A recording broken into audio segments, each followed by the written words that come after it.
Hi sir. ಅಂದರೆ ಇವಾಗ ನಿಮ್ಗಾಗಲೇ ವಿಷಯ ಗೊತ್ತಾಗಿರುತ್ತೆ ಸರ್ ಏನಾಗಿದೆ ಏನು ಅಂತ. ಬಟ್ ನಾನು ನಾನು just asking for one chance sir, ನನ್ನ ಸೈಡ್ ಆಫ್ ದ ಸ್ಟೋರಿನೂ ಕೇಳೋಕ್ಕೆ. ನಾನು ತಪ್ಪು ಮಾಡಿಲ್ಲ ಅಂತ ಹೇಳ್ತಾ ಇಲ್ಲ ಸರ್, ಖಂಡಿತವಾಗ್ಲೂ ನನ್ನಿಂದ ತಪ್ಪಾಗಿದೆ, ಇಲ್ಲ ಅಂತ ಹೇಳ್ತಾ ಇಲ್ಲ. ಬಟ್ ಯಾವತ್ತೂ ನಾನು ಇದುವರೆಗೂ ಸರ್, ನಾನು ನಿಜವಾಗ್ಲೂ ನಮ್ಮ ಅಮ್ಮನ ಮೇಲೆ ಹಣೆ ಮಾಡಿ ಹೇಳ್ತೀನಿ, ಯಾಕಂದರೆ ಬಾಬನ ಮೇಲೂ ಹಣೆ ಮಾಡಿ ಹೇಳ್ತೀನಿ ಸರ್, ಯಾವತ್ತೂ ನಾನು ಗುರುಗೆ ನಿನ್ನ ಮದುವೆನ ಬಿಟ್ಬಿಟ್ಟು ನನ್ನ ಜೊತೆ ಬಂತು ಯಾವತ್ತೂ ಹೇಳಿಲ್ಲ. ತುಂಬ ಸತಿ ಹೇಳಿದ್ದೀನಿ ಸರ್, ಬೇಕಂದರೆ ನೀವು ಅವನೂ ಕೇಳ್ಬೋದು, ಯಾರನ್ನಾದ್ರೂ ಕೇಳ್ಬೋದು. ದಟ್ ಇದನ್ನು ವರ್ಕೌಟ್ ಮಾಡೋದು ತಪ್ಪಾಗುತ್ತೆ, ಬೇಡ ಅಂತ ತುಂಬ ಸತಿನೂ ಹೇಳಿದ್ದೀನಿ ಸರ್. ಹೌದು, ಇದು ನಿಮ್ಮ ಸೆಟ್ಟಲ್ ಆಯಿತು, ಅದಕ್ಕೆ ನಿಮ್ಗೆ ನಮ್ಮ ಮೇಲೆ ಎಷ್ಟೇ ಕೋಪ ಇರ್ಬೋದು ಸರ್, ಅದು ಪರವಾಗಿಲ್ಲ.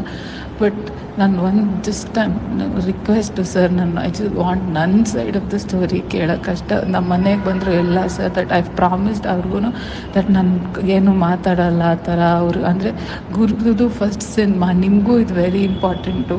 ಎಲ್ಲರೂ ಇಷ್ಟೊಂದು ದುಡ್ಡು ಹಾಕಿ ಇಷ್ಟು ಕಷ್ಟಪಟ್ಟು ಸಿನಿಮಾ ಮಾಡಿರ್ತಾರೆ, ನಾನು ಯಾವುದಕ್ಕೆ 100% ನನ್ನ ಮಧ್ಯ ಬರಲ್ಲ sir. But I just want, ನಾನೇನು ಆ ಥರ ಮಾಡೋಕ್ಕೋಗಲ್ಲ, ಕಾಂಟ್ಯಾಕ್ಟ್ ಮಾಡಲ್ಲ, ಏನು ಮಾಡಲ್ಲ ಅಂತ ನಾನು ಹೇಳಿದ್ದೀನಿ ಸರ್. ಜಸ್ಟ್ ವಾಂಟ್ ನಿಮ್ಗೆ ಯಾವತ್ತಾದರೂ ನೀವು ಬೈತಿರೋ ಏನೋ sir, I will take it. But ನಿಮ್ಗೆ ಯಾವತ್ತಾದರೂ ಸಪ್ತಮಿ ಇಷ್ಟು ಕೆಟ್ಟವಳಾಗೋಕ್ಕೆ ಸಾಧ್ಯನಾ ಅಂತ ಯಾವತ್ತಾದರೂ ಒಂದು ಸತಿ ನಿಮ್ಗೆ ಅನಿಸಿದರೆ ಜಸ್ಟ್ ನಂಗೆ ಒಂದು ಚಾನ್ಸ್ ಬೇಕು ಸರ್, ಜಸ್ಟು ನಾನು ಹೇಳೋಕ್ಕೆ. Just what my side of the story ಇತ್ತು ಅಂತ ಅಷ್ಟೇ ಸರ್. ನಿಮ್ಗೆ ಓಕೆ ಅಂದರೆ ಹೇಳಿ ಸರ್, ಅಲ್ಲಿ ಜಸ್ಟ್ ಕಮೆಂಟ್ ಟಾಕ್ ಅಷ್ಟೇ.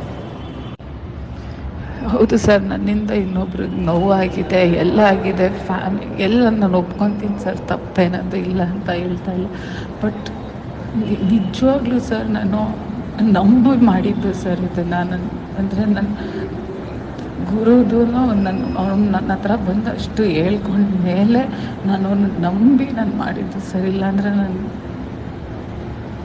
ಸಾರಿ ಸರ್, ಜಸ್ಟ್ ಚಾನ್ಸ್ ಕೇಳ್ತೇನೆ ಅಷ್ಟೇ ಸರ್.